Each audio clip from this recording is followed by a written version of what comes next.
Autor: John Boyne. CD1. Capítulo 1. Bruno faz uma descoberta. Certa tarde, quando Bruno chegou em casa vindo da escola, surpreendeu-se ao ver Maria, a governanta da família, que sempre mantinha a cabeça abaixada e jamais levantava os olhos do tapete, de pé no seu quarto, tirando todos os seus pertences do guarda-roupa e arrumando-os dentro de 4 caixotes de madeira, até mesmo aquelas coisas que ele escondera no fundo e que pertenciam somente a ele e não eram da conta de mais ninguém. Entre aspas, "O que você está fazendo?" Ele perguntou tão educadamente quanto pôde, pois embora não estivesse contente por chegar em casa e descobrir alguém remexendo nas suas coisas, sua mãe sempre lhe dissera para tratar Maria com respeito e não simplesmente imitar a maneira com que seu pai a tratava. Entre aspas, "Tire as mãos das minhas coisas." Maria sacudiu a cabeça e apontou para a escada atrás dele, onde a mãe de Bruno acabara de aparecer. Era uma mulher alta, de longos cabelos ruivos, presos numa espécie de rede atrás da cabeça. Ela estava retorcendo as mãos em sinal de nervosismo, como se houvesse algo que ela não quisesse falar ou alguma coisa em que não quisesse acreditar. "Mãe", disse Bruno, marchando em direção a ela. "O que está acontecendo? Por que a Maria está mexendo nas minhas coisas?" "Ela está fazendo suas malas", a mãe explicou. "Fazendo minhas malas?" Ele perguntou, repassando rapidamente os eventos dos últimos dias para avaliar se for um mau menino ou se disser em voz alta as palavras que ele sabia não poder dizer e, por isso, estava sendo mandado embora. Mas não conseguiu pensar em nada que justificasse tal pensamento. Na verdade, durante os últimos dias ele se comportara de maneira perfeitamente decente com todos e não conseguia se lembrar de ter criado nenhuma confusão. "Por quê?" ele perguntou então. "O que eu fiz?" A mãe já havia entrado em seu próprio quarto a essa altura, mas Lars, o mordomo, estava lá, fazendo as malas dela também. Ela suspirou e jogou as mãos para o ar em sinal de frustração antes de marchar de volta à escada, seguida por Bruno, que não ia deixar o assunto morrer sem uma explicação satisfatória. "Mãe", ele insistiu, "o que está havendo? Estamos de mudança?" "Venha comigo até ao andar de baixo", disse ela, levando-o até a ampla sala de jantar, onde o Fúria estivera para comer com eles na semana anterior. "Conversaremos lá embaixo." Bruno desceu as escadas correndo e até a ultrapassou na descida, de maneira que já estava esperando pela mãe na sala de jantar quando ela chegou. Ele observou-a sem dizer nada por um momento e pensou consigo que ela não devia ter aplicado corretamente a maquiagem naquela manhã, pois as órbitas dos olhos estavam mais avermelhadas do que de costume, como seus próprios olhos ficavam quando ele criava confusão e se metia em encrenca e acabava chorando. "Veja, Bruno, não há motivo para se preocupar", disse a mãe, sentando-se na cadeira na qual se sentara a bela mulher loira que viera jantar acompanhando o Fúria e que acenara para ele quando o pai fechou a porta. "Na verdade, acho que será uma grande aventura." "Que aventura?" ele perguntou. "Estão me mandando embora?" Não é apenas você", ela disse, parecendo que ia abrir um sorriso momentâneo, mas mudando de ideia. "Todos nós vamos embora, seu pai e eu, Gretel e você, todos os 4. Bruno pensou a respeito e franziu o senho. Não o incomodava em especial se Gretel fosse mandada embora, porque ela era um caso perdido e só o metia em encrencas. Mas parecia um pouco injusto que todos tivessem que acompanhá-la. "Mas para onde?" ele perguntou. "Aonde vamos exatamente? Por que não podemos ficar aqui?" "É o trabalho do seu pai", explicou a mãe. "Sabe como isso é importante, não sabe?" "Sim, é claro", disse Bruno acenando com a cabeça, pois sempre havia na casa muitos visitantes, homens em uniformes fantásticos, mulheres com máquinas de escrever, das quais ele deveria manter longe as mãos sujas, e eram todos sempre muito educados com o pai e diziam que ele era um homem para ser observado e que o Fúria tinha grandes planos para ele. "Bem, às vezes, quando uma pessoa é muito importante", prosseguiu a mãe, O homem que o emprega lhe pede que vá a outro lugar, porque lá há um trabalho muito especial que precisa ser feito. Que tipo de trabalho? Perguntou Bruno, porque se fosse honesto consigo mesmo, e ele sempre tentava ser, teria de admitir que não sabia ao certo qual era o trabalho do pai. Na escola, todos conversaram um dia sobre seus pais. E Cal dissera que seu pai era quitandeiro, o que Bruno sabia de ser verdade, porque o homem cuidava da quitanda no centro da cidade.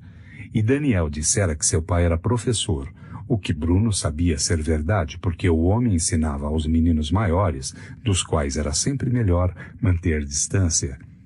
E Martin dissera que seu pai era chefe de cozinha, o que Bruno sabia ser verdade, porque nas vezes em que o homem vinha buscar Martin na escola, sempre vestia bata branca e avental xadrez, como se tivesse acabado de deixar a cozinha.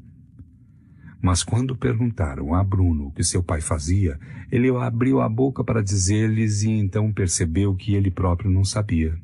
Só era capaz de dizer que seu pai era um homem para ser observado e que o Fúria tinha grandes planos para ele.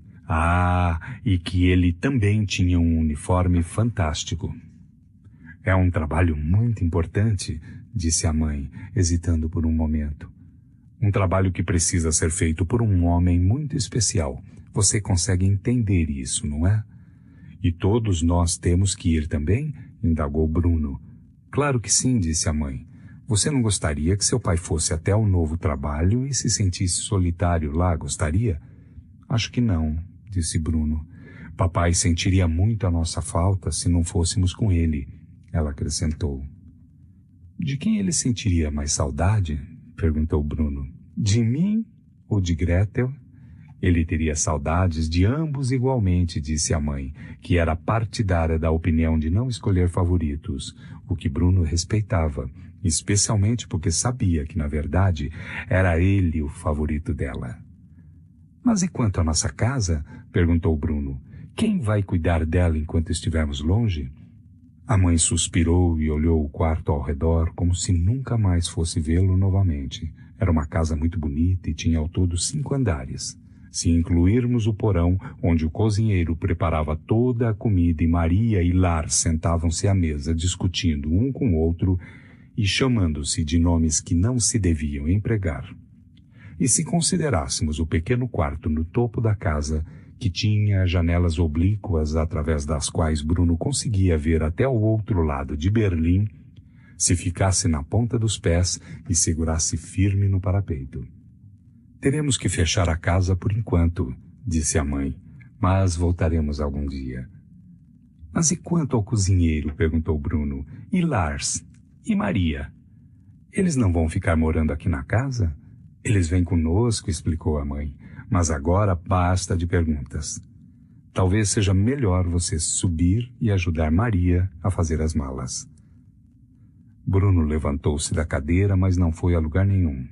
Havia apenas mais algumas perguntas que ele precisava fazer antes que pudesse deixar o assunto de lado. É muito longe? Ele perguntou. O emprego novo, quero dizer, fica mais de 1 quilômetro de distância? Oh, céus, disse a mãe rindo, embora fosse uma risada estranha, porque ela não parecia feliz e se virou como se não quisesse que Bruno visse seu rosto. Sim, Bruno, disse ela, fica a mais de 1 quilômetro de distância, bem mais que isso, na verdade. Os olhos de Bruno se arregalaram e a boca fez o formato de um ó. Ele sentiu os braços pendendo estendidos ao seu lado, como costumavam ficar quando alguma coisa o surpreendia. Você não quer dizer que iremos deixar Berlim, não é?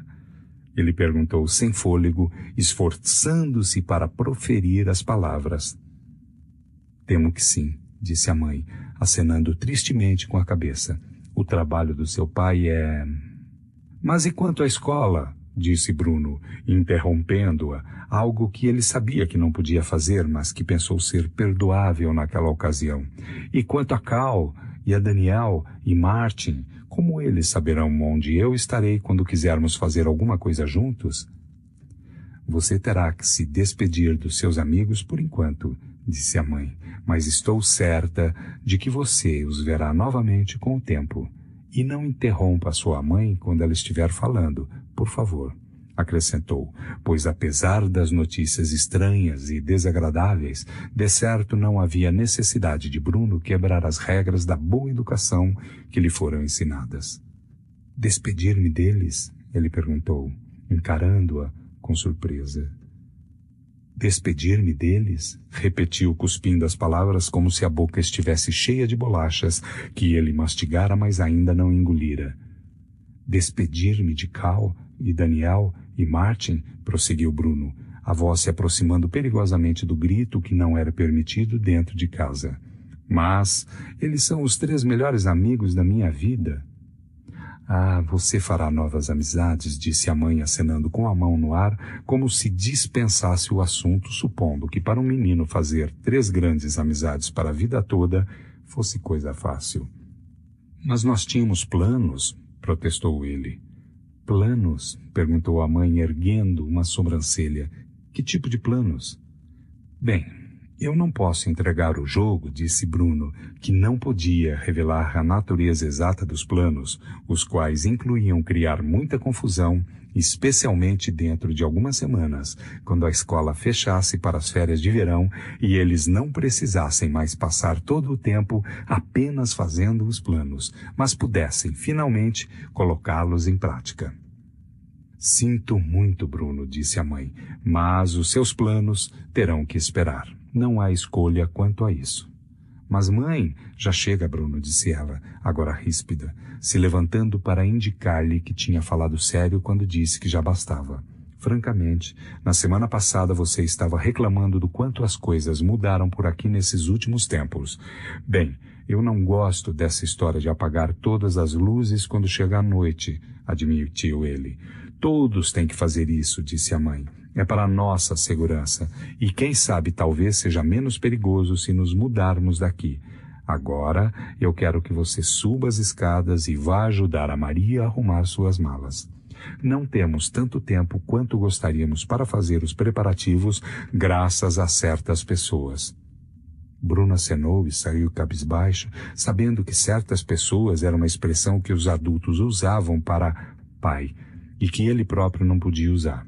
Ele foi vagarosamente até as escadas, segurando o corrimão com uma das mãos, e se perguntou se a casa nova, onde seria um novo trabalho, tinha um corrimão tão bom de escorregar quanto aquela, pois o corrimão daquela casa vinha desde o andar mais alto, começava do lado de fora do pequeno quarto onde, se ele ficasse na ponta dos pés e segurasse firme no parapeito da janela, era possível ver até o outro lado de Berlim, até o piso térreo, bem diante das 2 enormes portas de carvalho. E o que Bruno mais gostava de fazer era subir a bordo do corrimão no andar de cima e escorregar pela casa toda fazendo barulho de vento ao longo do caminho. Descia do andar de cima até o próximo, onde estava o quarto do pai e da mãe, e o grande banheiro, e onde ele não deveria ficar de maneira nenhuma. Descia até o próximo andar, onde ficavam o seu próprio quarto e o de Gretel, e o banheiro menor, que ele deveria utilizar com frequência maior do que o que de fato fazia. Descia até o térreo, onde caía do final do corrimão e tinha de aterrissar equilibrado nos 2 pés, ou então perdia 5 pontos e tinha de começar tudo outra vez. O corrimão era a melhor coisa da casa, além do fato de vovô e vovó morarem tão perto, e quando pensou nisso ele se perguntou se eles também viriam até o emprego novo e acreditou que sim, pois seria impossível deixá-los para trás. Ninguém precisava muito de Gretel, porque ela era um caso perdido. Seria bem mais fácil se ela ficasse para tomar conta da casa, mas vovô e vovó, aí já era outra história. Bruno subiu devagar as escadas até o seu quarto, porém antes de entrar, olhou para trás e para baixo na direção do piso térreo e viu a mãe entrando no escritório do pai que dava de frente para a sala de jantar, e onde era proibido entrar em todos os momentos sem exceção. E escutou-a falando alto com ele, até que o pai falou mais alto do que a mãe era capaz, e isso terminou com a conversa entre eles. Então, a porta do escritório se fechou e, como Bruno não conseguiu mais ouvir nada, pensou que seria boa ideia voltar ao seu quarto e assumir a tarefa de fazer as malas, porque senão Maria era capaz de retirar todos os seus pertences do guarda-roupa sem o devido cuidado e consideração. Até mesmo as coisas que ele escondera no fundo e que pertenciam somente a ele e não eram da conta de mais ninguém.